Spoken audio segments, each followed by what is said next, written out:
하나님 감사합니다. 오늘도 하나님을 찾아 이렇게 나와 예배할 수 있도록 우리의 모든 삶을 주관하여 주셨음에 감사와 영광을 돌립니다. 오늘 예배 가운데에도 하나님과의 귀한 만남에 성공하게 하시고 하나님의 말씀이 우리의 심령 안에 심겨져서 하나님의 뜻대로 살아가며 하늘 가는 여정을 잘 인도받는 이 일에 기회가 되어지게 하여 주시옵소서. 말씀을 전하는 자나 듣는 자가 한 성령으로 충만하게 하시고 하나님이 우리 안에서 이루어 가시는 일들을 보게 하여 주시옵소서. 믿음으로 언금한 손길들 위에 복을 주시고 하나님이 하신 일들을 인정하며 하실 일들을 기대하는 믿음으로 살아갈 때에 하나님께서 우리와 함께 하신 증거를 날마다 확인하며 나타내 보일 수 있게 하여 주시옵소서. 예수님의 이름으로 기도하였습니다. 아멘.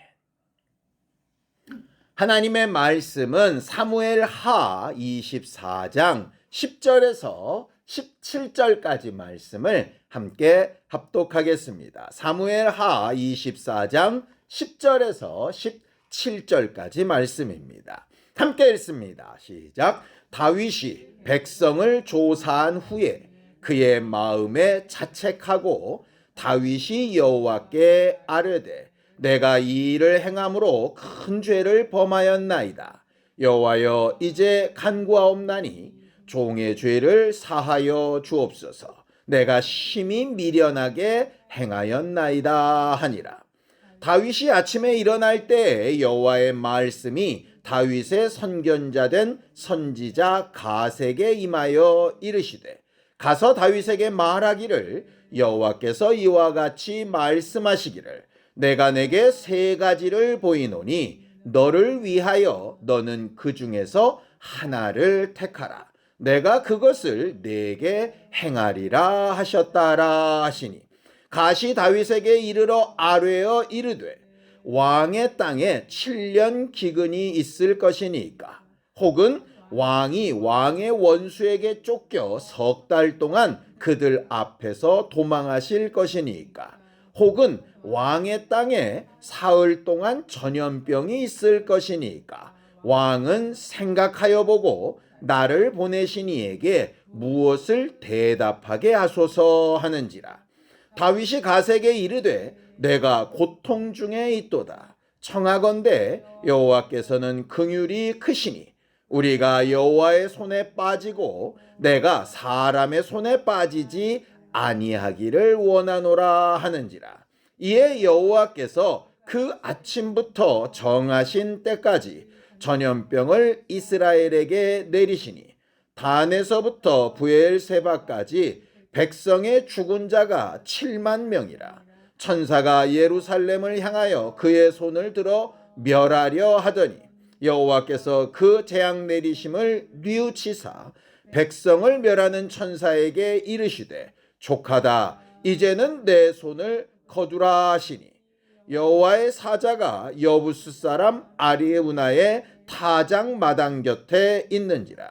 다윗이 백성을 치는 천사를 보고 곧 여호와께 아뢰어 이르되 나는 범죄하였고 악을 행하였거니와 이 양무리는 무엇을 행하였나이까. 청하건대 주의 손으로 나와 내 아버지의 집을 치소서 하니라. 우리 하나님은 공의의 하나님이라고 성경은 설명을 합니다. 공의가 뭡니까? 누구에게나 차별이 없이 공통적으로 적용되는 기준을 가지고 판단한다. 이런 말이잖아요. 세상에는 공의가 없다라고 이야기합니다. 공통적으로 정해진 기준이 있기는 있지요. 헌법도 있고 형법도 있고 민법도 있고 법이 있는데 우리가 이제 세상 돌아가는 일을 보면 이상하게도 똑같은 법을 가지고도 사람 따라 가진 재산 따라 권력 따라 이게 조금씩 다르게 적용되는 것 같은 느낌을 받을 때가 있습니다. 그래서 공의가 없다 이렇게 이야기하는 거죠. 하나님은 공의로우시다라고 하는 말은 그 대상이 어느 누구든 하나님은 똑같은 기준으로 동일하게 판단하신다라고 하는 말입니다. 그럼 공의로우려면 뭐가 중요하냐? 기준이 굉장히 중요하겠죠. 그렇죠? 똑같은 기준을 똑같은 사람한테 적용해야 되지 않겠습니까? 그래서 잠언서에 보면 이런 말씀들이 있어요. 다른 무게의 추를 한 주머니에 넣지 말아라. 다른 크기의 돛박을 한꺼번에 두지 말아라. 이런 말이 있습니다. 그러니까 기준이 왔다 갔다 하면 안 된다는 얘기예요. 그래서 하나님의 말씀인 성경은 하나님의 기준을 매우 명확하게 가르쳐 말합니다. 우리가 살고 있는 이 시대를 복음 시대라고 보통 이야기를 합니다. 은혜 시대라고 이야기하기도 하고요. 그리고 예수께서 와서 죽고 부활하셔서 승천하신 이후에 다시 오시는 날까지의 우리에게 적용되어지는 가장 분명한 공의로운 기준 하나는 예수 그리스도입니다. 그래서 그의 삶이 어떠하든 환경이 어떠하든 예수께서 자기를 위하여 죽고 부활하신 것을 믿고 의지한다면 구원을 받습니다. 생명책에 기록되어져 있다 이야기를 하죠. 아무리 잘나고 아무리 대단하고 아무리 사람들이 볼 때 선하게 살았어도 예수 그리스도의 공로와 무관하다면 그가 살아온 것이 아무리 대단해도 하나님의 나라에 들어갈 수 있는 방법은 없습니다. 그게 공의입니다. 이 기준은 지키지 못했지만 다른 부분이 훌륭하니 지켰다고 칩시다. 이게 안 되는 게 공의라는 거예요. 세상에서는 흔히 정상참작이라는 걸 하잖아요. 똑같은 죄를 졌어도 이 사람은 병이 있으니 좀 봐주고, 이 사람은 기부를 많이 했으니 좀 봐주고, 뭐 이런 거예요. 경치가라 봐주고, 국가 경제에 이바지했으니 봐주고. 근데 그러게 사실은 엄격하게 보면 공의에서 벗어난 일 아니겠습니까? 예수를 믿는 일이 하나님의 공의에 아주 대단한 기준이 되는 것이죠. 그럼 예수가 오기 이전에는 뭐가 기준이었을까요? 그때는 율법이 기준이었죠. 그래서 이스라엘 민족보다 더 훌륭하고 잘 살고 문화적인 민족이 있었지만 율법대로 행하는 이스라엘이 복을 받고 그 이외의 민족은 이방인이라 취급을 당했던 이유는 혈통만의 문제가 아니라 하나님의 공의의 기준은 율법에 맞냐 아니냐로 구분하신 것이었어요. 마치 우리에게 예수 그리스도가 기준이 된 것처럼 구약 시대에는 율법이 기준이 되었던 거죠. 그럼 그 율법이 있기도 이전에는 뭐가 기준이었을까? 성경은 이렇게 말합니다. 로마서 2장 14절에서 15절입니다. 함께 읽습니다. 시작. 율법 없는 이방인이 본성으로 율법의 일을 행할 때에는 이 사람은 율법이 없어도 자기가 자기에게 율법이 되나니 이런 이들은 그 양심이 증거가 되어 그 생각들이 서로 혹은 고발하며 혹은 변명하며 그 마음에 새긴 율법의 행위를 나타내느니라 라고 이렇게 되어 있습니다. 그러니까 율법이 있기도 전에 우리는 이스라엘이라는 민족이 있는지도 몰랐고 율법이라는 걸 있는지도 몰랐고 하나님이 계신지도 몰랐던 때를 살았는데, 예를 들어 우리나라 고려시대 신라시대 이럴 때 모르지 않습니까? 조선시대 때도 모르잖아요. 그럴 때는 하나님은 그런 사람들을 뭐로 판단하느냐? 몰랐는데 그때는 뭘로 판단하시느냐? 양심으로 판단하신다 이렇게 되어져 있어요.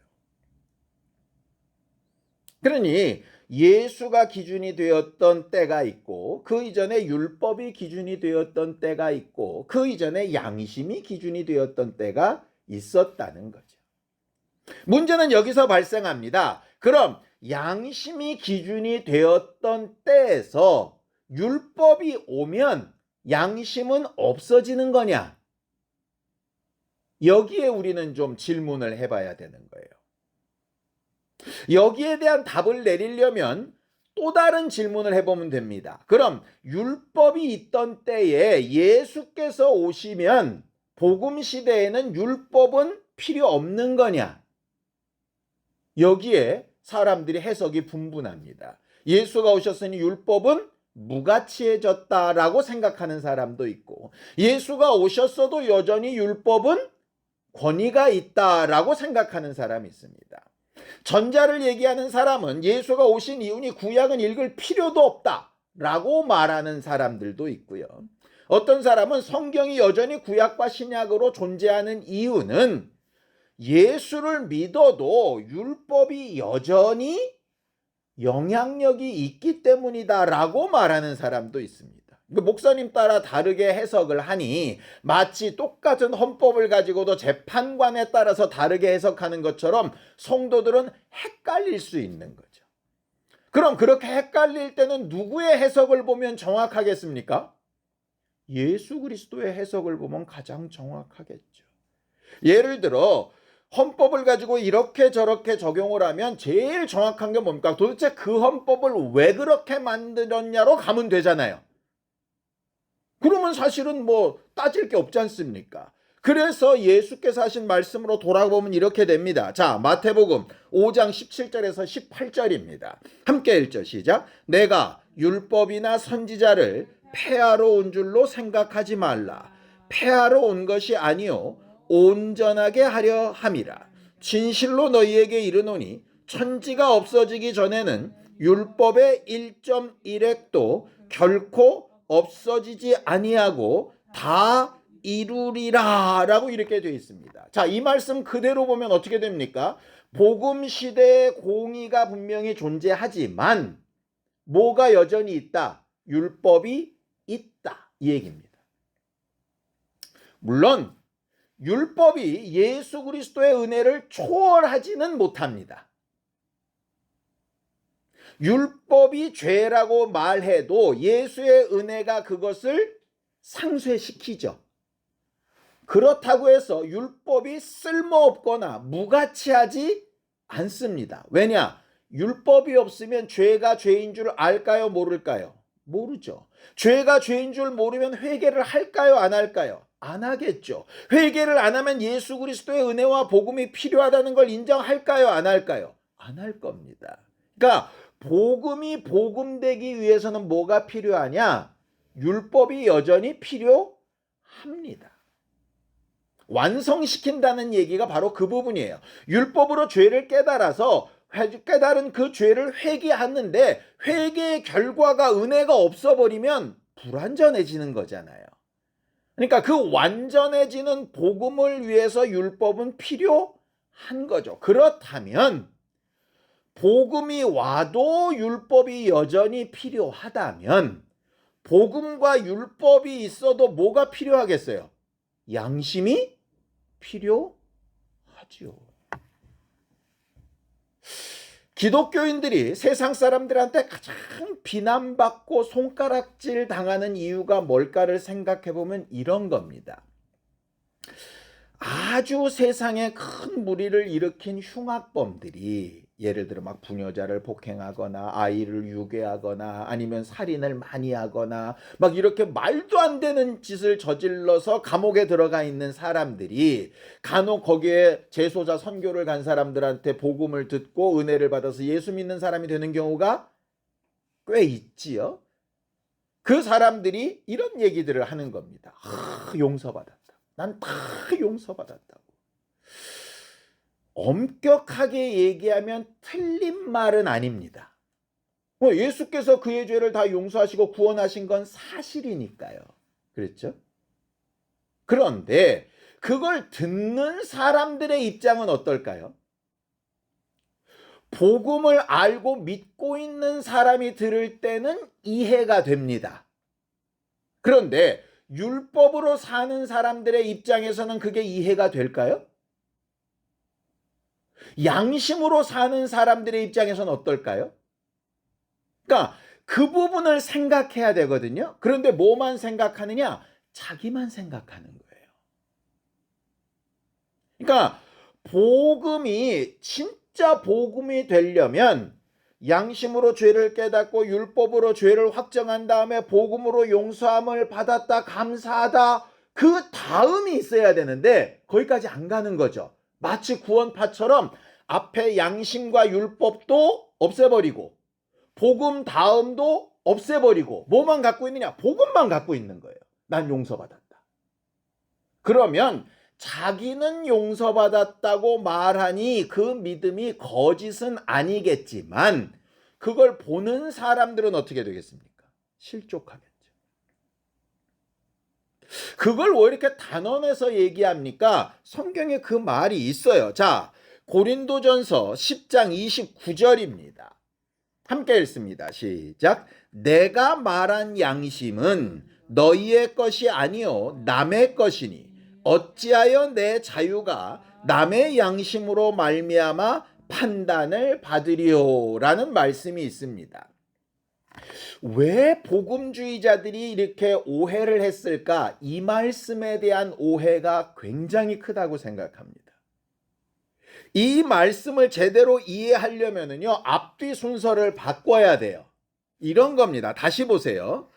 어떤 사람들은 어찌하여 내 자유가 남의 양심으로 말미암아 판단을 받겠는가라고 말하지만 내가 말한 양심은 너희 것이 아니요 남의 것이다 이 뜻이에요. 무슨 얘기냐면 내가 말한 양심은 내 것이 아니라 남의 것인데 우리는 남의 양심에 따라서 받으면 안 돼 이 말이 아니라요. 일반적으로 잘못 복음을 듣는 사람들이 내가 이미 용서받았는데 남들이 나한테 뭐라고 한다고 거기에 왜 내가 영향을 받아? 그렇게 얘기하는데 진짜 복음은 내가 구원받았다는 사실로 내 양심만 해결하는 사람이 아니고 남의 양심까지 책임져주는 사람이 되어야 돼 라는 말이라고요. 그러니까 웃긴 게 똑같은 구절을 순서를 바꿔버리면 완전히 다른 말이 돼버리는 거예요. 이걸 제대로 못 가르쳐 주니까 기독교인들이 방종하는 겁니다. 이거를 아주 예수님은 쉽게 얘기하셨어요. 지극히 작은 소자 하나라도 너 때문에 실족하면 어떻게 된다? 화 있다 이렇게 얘기하셨잖아요. 그러니까 나는 예수 믿고 구원 받았어. 예를 들어 내가 되게 잘못한 사람이 있다고 칩시다. 그 사람 예수 안 믿는데 나는 예수 믿고 그 사람한테 엄청나게 잘못한 걸 용서받았어요. 그리고 그 사람 앞에 가서 자랑스럽게 얘기하는 겁니다. 난 너한테 잘못한 게 있었는데 예수께 다 용서받았어. 그럼 그 사람은 내가 널 용서 안 했는데 누가 널 용서해? 이렇게 얘기하지 않겠습니까? 그리고 그 사람이 나중에 누가 예수 믿으라고 얘기한다면 내가 그딴 놈이 믿는 예수 안 믿어. 그래서 실족했다 칩시다. 나는 자유하죠. 용서받고 양심이. 그런데 그 사람의 양심은 어떻게 해요? 사람들이 얘기합니다. 내가 그 사람 양심까지 책임져야 됩니까? 성경은 뭐라 그러느냐? 맞아! 이 얘기예요. 내가 그 사람 양심까지 책임져야 됩니까? 라고 얘기했던 사람이 누군지 압니까? 가인입니다. 내가 아벨을 지키는 자입니까? 하나님의 말씀은 맞아! 이 얘기예요. 근데 지금까지 양심이 나 혼자 죄짓지 말아야지, 율법이 나 혼자 죄짓지 말고 나를 죄짓게 하는 자들은 돌 들여서 때려 죽여야지, 다 자기를 위해서 살았던 거잖아요. 근데 복음에서 말하는 양심과 율법은 뭐냐 하면 내가 굳이 율법을 지킬 필요가 없는데 다른 사람의 양심을 위해서 율법을 지켜주는 거잖아요. 예를 들면 성경에 이런 거 있습니다. 왜 바울 쫓아다니는 디모데나 디도나 이렇게 할례 안 받냐 뭐 이런 얘기 있으니까 어쩔 때는 억지로 할례 받게 하니까 야 할례 없이도 복음으로 완전한 거야 얘기하다가 어떤 사람한테는 할례 줘가지고 데리고 들어가죠. 왜? 양심에 걸려가지고 문제가 될 것 같으면 그거를 해결할 수도 있는 거예요. 왜? 할례를 받고 안 받고는 중요한 문제가 아니니까 복음으로. 그런데 남이 그 문제 때문에 상처가 되고 시험 든다면 그래서 바울이 얘기하죠. 누가 시험 든다면 나는 뭐든지 먹을 자유가 있지만 그 사람이 나 때문에 시험 든다면 난 일평생 고기 안 먹겠다 이렇게 얘기하는 거잖아요. 거기까지 가야 되는데 거기까지 안 가는 거예요, 사람들이. 안 가는 정도가 아니라 과거의 양심이나 율법이 필요 없다라고 얘기를 해버린다고요. 그러니 예수 믿지 않는 일반적인 사람들이 볼 때 예수쟁이들은 어떤 사람이냐? 양심도 없고 법도 없고 윤리나 도덕도 없고 사회적 책임도 없어요. 뭐만 있냐? 그저 나 구원받고 천국 가고 복 받고 여기에만 관심이 있는 인간들로 보이는 거죠. 요즘 보여지는 우리나라의 여러 교회들의 행태가 거기서 별로 안 벗어나지 않나요? 구원이 중요합니다. 구원이 중요하지 않다는 얘기 아닙니다. 영생이 무의미하다는 얘기 아닙니다. 구원과 영생 중요한데요. 구원과 영생을 이미 얻었다는 우리를 이 땅에 두신 이유가 뭐냐고요. 다른 사람들의 양심이나 다른 사람들의 율법이나 다른 사람들의 마음과 생각에 예수 그리스도의 은혜로 더 완전해질 수 있도록 우리를 쓰시려고 하는 거잖아요. 그러려면 양심도 필요하고 율법에 대한 것도 필요하고 우리의 삶을 돌아보는 것도 필요한 거죠. 그러니까 이렇게 얘기해야 되는 거죠. 내가 당신한테 잘못한 것은 내가 다 갚을 수도 없고 당신의 마음에 이미 준 상처를 내가 해결할 수도 없다. 그건 내가 일평생 당신 앞에 정말 회개하며 미안해하며 갚아가며 내가 잘하며 살아가겠다. 예수께서 내 죄를 이미 용서하신 것은 있으나 그건 내가 하나님 앞에서 내가 받은 문제이고 사람인 당신 앞에서만큼은 내가 여전히 잘못하고 죄인인 부분이 존재하니 내가 어떻게 하면 당신의 마음을 풀 수 있을까? 이렇게 가야 정상이란 말이에요.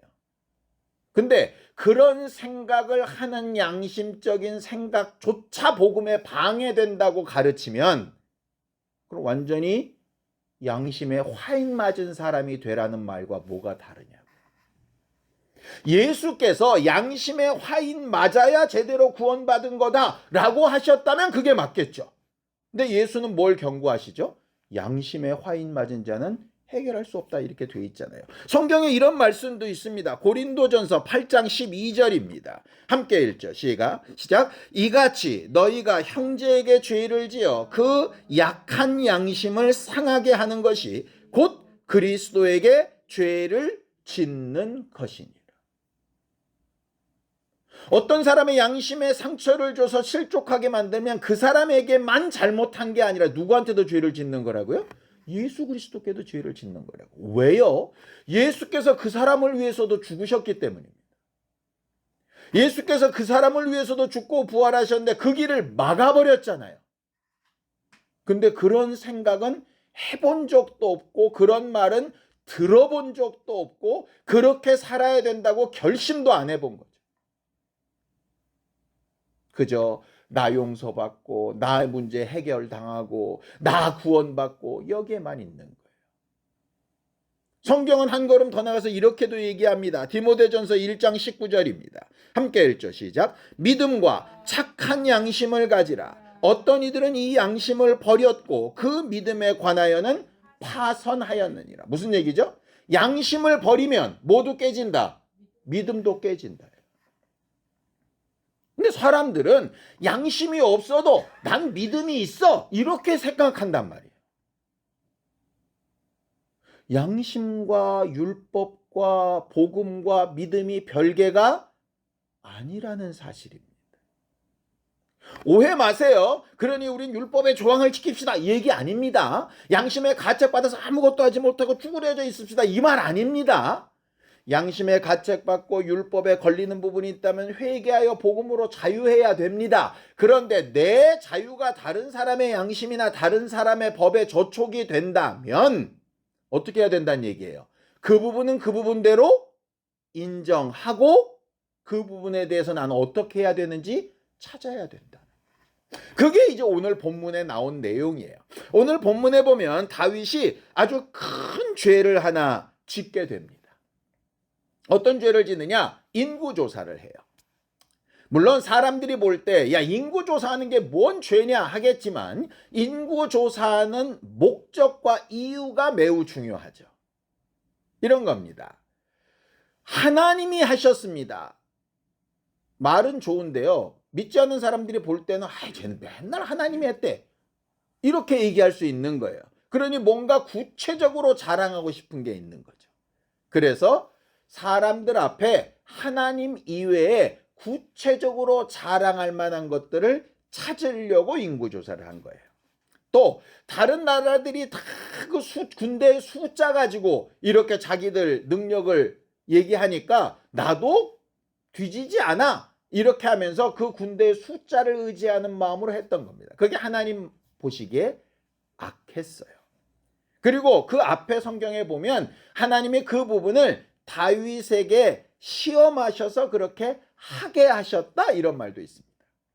이 말은 오해하지 마십시오. 그런 마음이 전혀 없었는데 하나님께서 죄 지을 마음을 주셨다는 얘기가 아닙니다. 이미 마음으로는 죄를 이만큼 지고 있는데 행동은 안 하고 아닌 척하고 이렇게 있을 때 그걸 실질적으로 행하게 하셔서 마음속에서부터 얼마나 큰 죄가 있었는지를 드러나게 하셨다. 이렇게 해석을 해야 되는 거예요. 어쨌든 그렇게 해놓고 갑자기 다윗의 마음에 양심이 작동하기 시작합니다.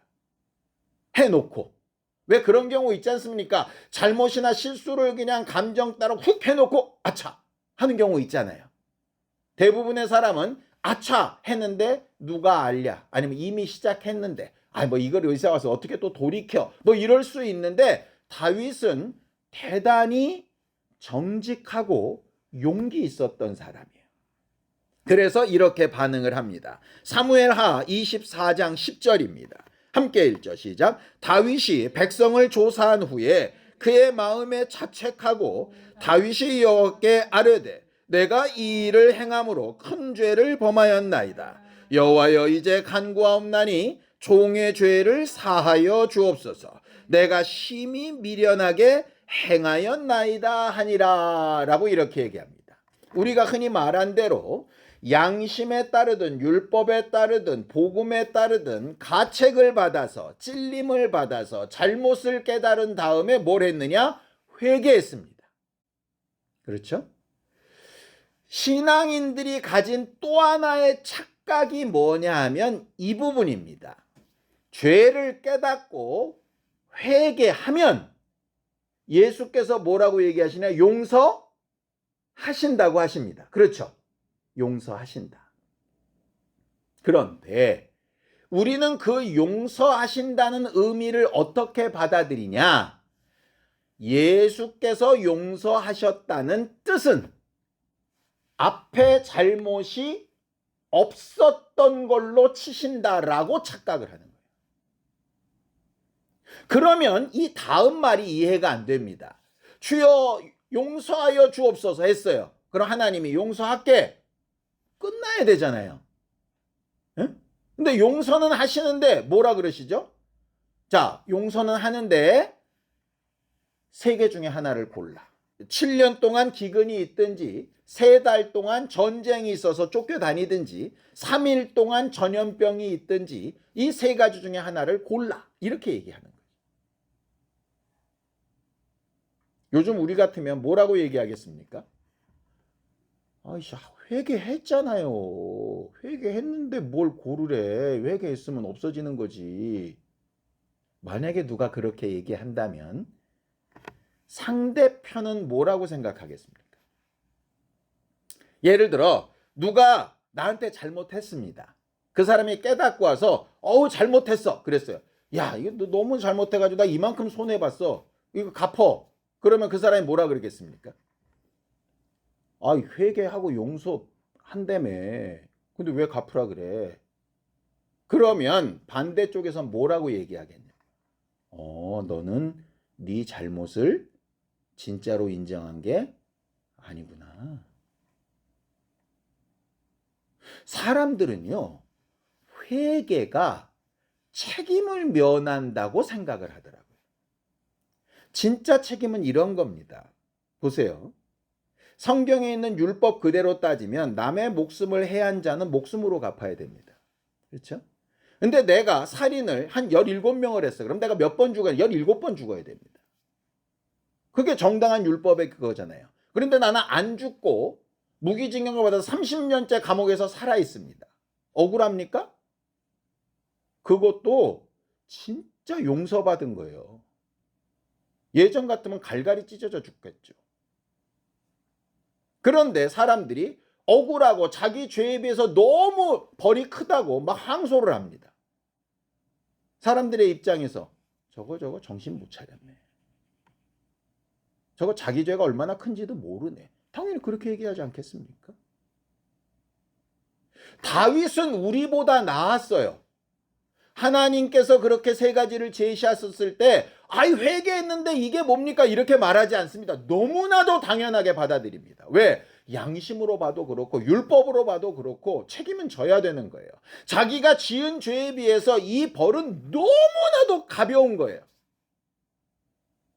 그런데 그 가벼운 것 가운데 고민하면서 하나를 결정하죠. 자, 사무엘하 24장 14절입니다. 함께 읽습니다. 시작. 다윗이 가세게 이르되 내가 고통 중에 있도다. 청하건대 여호와께서는 긍휼이 크시니 우리가 여호와의 손에 빠지고 내가 사람의 손에 빠지지 아니하기를 원하노라 하는지라. 무슨 얘기입니까? 내가 선택할 수 없다입니다. 내가 선택할 수 없다. 하나님이 긍휼이 크시니 하나님이 정해 주시는 대로 받겠다는 거예요. 7년 기근도 하나님의 손에 의한 거죠. 3년 전쟁, 3달 전쟁도 하나님의 손에 의한 겁니다. 3일 전염병도 하나님의 손에 속한 겁니다. 하나님의 손에 있다. 나는 죄인이고 어떤 처분을 내리셔도 나는 당연히 책임져야 될 존재이고 그것은 내 죄에 비해서 너무나도 가벼운 벌이기 때문에 그냥 받겠다 이렇게 이야기하는 거예요. 다윗은 어떻게 이런 회개가 가능했을까? 아마도 사무엘하 7장에 보면 다른 선지자인 나단이라고 하는 선지자한테 배운 게 있는 것 같아요.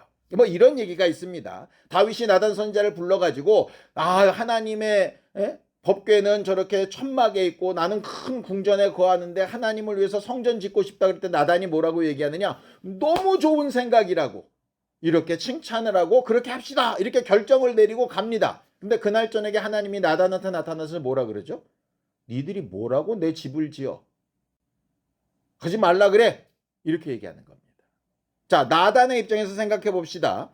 선지자이고 종교 지도자이고 왕의 스승이고 이러면서 왕이 하는 말에 자기가 좀 너무 좋다고 도장 꽝꽝꽝 찍고 나왔는데 바로 돌아가서 하나님이 아니라는데요? 이렇게 되면 자기 권위는 뭐가 되고 앞으로 자기가 조언하는 일이나 이런 거에 이번엔 맞는 거예요? 뭐 이런 얘기하면 자기가 무슨 말을 할 수 있겠어요?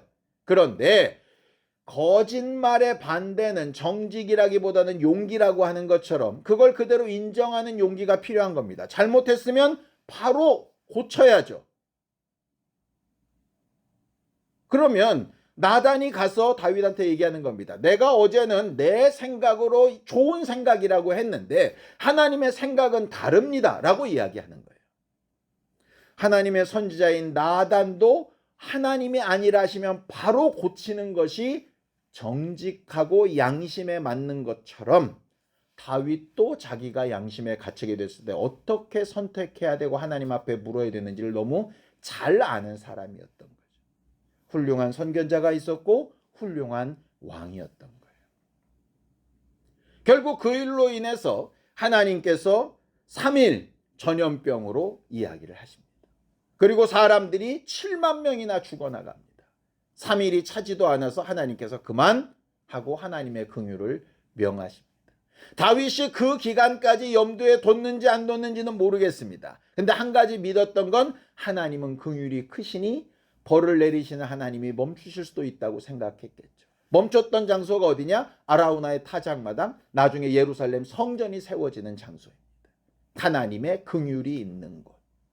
어쨌든 그렇게 7만 명이나 죽는 슬프고 어려운 일이 있을 때 다윗이 겉봐 내가 선택을 잘했지 역시 하나님은 긍휼이 크셔 7만 명밖에 안 죽었잖아 이렇게 얘기하는 게 아니죠. 그렇게 얘기하면 그 사람은 또 온전한 회개가 아니에요. 자기 본의로 얘기하는 거잖아요. 반대로 생각하는 거죠. 내 죄 때문에 죽어간 7만 명을 생각하면 양심의 가책이 당연히 있어야 되잖아요. 그래서 이렇게 고백하는 겁니다. 사무엘하 24장 17절입니다. 함께 읽죠. 시작. 다윗이 백성을 치는 천사를 보고 곧 여호와께 아뢰어 이르되 나는 범죄하였고 악을 행하였거니와 이 양무리는 무엇을 행하였나이까? 청하건대 주의 손으로 나와 내 아버지의 집을 치소서 하는지라. 회개의 결론이 뭡니까?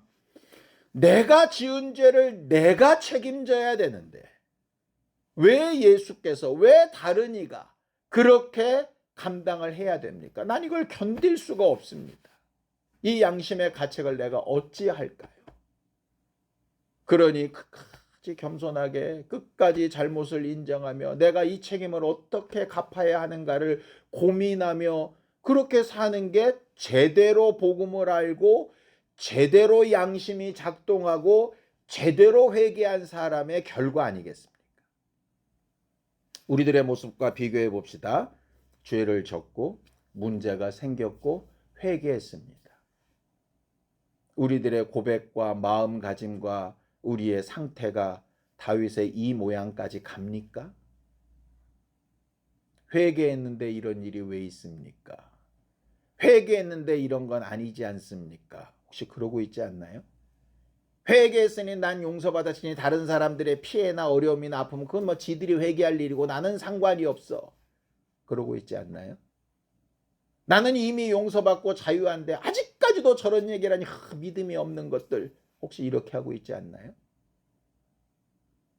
나는 회개하고 나는 용서받았으니 내가 갚아야 될 빚이나 내가 갚아야 될 일들에 대해서 완전히 무감각하고 완전히 깨끗해진 것처럼 그렇게 착각하며 방종하며 살고 있지는 않나요? 그렇다면 하나님의 입장에서 제대로 양심을 따라 율법을 따라 복음을 따라 회개한 사람이라고 볼 수 있겠습니까? 맨날 죄에 허덕이며 정죄받자는 얘기 아닙니다. 적어도 양심이 살아있으면 자기가 과거에 한 일을 기억하고 과거에 한 말을 기억하고 자기가 하나님 앞에 했던 것들을 기억해서 오늘 난 어떻게 내 삶과 말과 행동을 수정하며 살아야 되지? 라고 생각은 할 수 있어야 되지 않겠습니까? 그렇지 않게 살고 있다면 하늘 가는 여정을 내 맘대로 살고 있는 게 아닌지 생각해 봐야 됩니다. 우리는 연약하고 부족하니까 실수와 잘못이 지금까지도 많았고 앞으로도 많을 겁니다. 그럴 때마다 정직하고 용기 있게 그 사실을 인정하고 하나님 앞에 회개하고 회개한 다음에 하나님의 지시하심을 받고 그 다음에 내가 할 수 있는 책임을 다하려고 하는 일이 반드시 필요합니다. 그게 내 양심에도 다른 이들의 양심에도 예수 그리스도의 복음에도 합당한 것이라는 거예요. 내가 주를 위해 했으니 부모에게 안 해도 돼. 고르반이잖아요. 죽게 한 것과 내 책임은 다른 문제입니다. 내가 힘과 능력과 시간이 없어 못했다면 그 부분은 회개하고 주의 도우심을 얻고 그 사람한테 사과하고 해야 될 문제이지 당연한 게 아니라는 거예요. 그런데 어느부턴가 양심에 화인 맞은 것처럼 행동할 때가 있다면 우리는 복음을 잘못 받아들여도 한참 잘못 받아들인 사람입니다. 그런 우리 때문에 예수 믿는 일들이 막혔다면 그 영혼들에 대한 책임을 우리가 어떻게 질 겁니까? 하늘 가는 여정을 살아가면서 내 양심이야 하나님 앞에서 자유를 얻겠지만 다른 사람들의 양심 앞에 나는 어떠한가도 생각해 볼 줄 아는 겸손한 우리 모두가 다 되기를 예수님의 이름으로 축원합니다. 함께 기도하겠습니다. 하나님 아버지, 하나님께서 우리 모두에게 주 예수의 복음을 알고 듣게 하시고 믿고 의지하게 하시고 고백하며 누리게 하셨으니 그 믿음 위에 하나님께서 우리에게 부탁하신 바 다른 이들의 양심과 법 안에서도 그들을 살리고 복음을 전하고 위로하며 하나님 앞에 그들도 각각 자유를 누리게 할 수 있는 도구와 통로로 사용되어지는 거룩한 우리 모두가 되게 하여 주시고 이 일을 위하여 하늘 가는 여정을 살아가는 모든 언행 심사가 하나님의 손에 붙들림 바 되어지도록 도우시고 역사하여 주시옵소서. 하나님, 우리를 도우사 늘 정직하게 하시고 용기 있게 하시고 회개하는 심령 위에 하나님의 말씀을 잘 듣고 책임지려고 하는 마음과 하나님의 은혜의 감사가 거침없이 계속 고백되어지고 겸손히 다른 이들의 양심 앞에서도 복음이 막히지 아니할 수 있도록 말하고 살아가는 거룩한 교회들이 되게 도와주시옵소서. 예수님의 이름으로 기도하였습니다. 아멘. 이제는 우리 주 예수 그리스도의 은혜와 하나님 아버지의 극진하신 사랑과 성령님의 감동하시고 함께하시는 분명한 증거가 하나님 앞에 늘 우리의 실수를 바로잡고 양심에 따라 잘 회개하며 열매 맺기를 원하는 우리 모두의 이제로부터 영원까지 함께 있을지어다. 아멘.